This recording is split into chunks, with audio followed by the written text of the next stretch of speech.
வணக்கம். பொய்கையாழ்வார், பூதத்தாழ்வார் மற்றும் பேயாழ்வார் ஆகியோர் முதலாக சந்தித்த இடம் திருக்கோவிலூர். நிகண்டு எனப்படுவது பொருள் விளக்க அகராதி.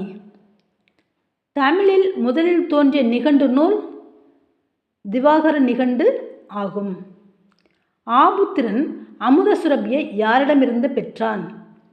சிந்தாதேவி.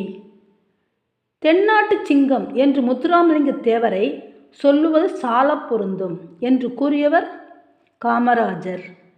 கரகாட்டத்தை கும்பாட்டம் என்றும் குடக்கூத்து என்றும் கூறுவர்.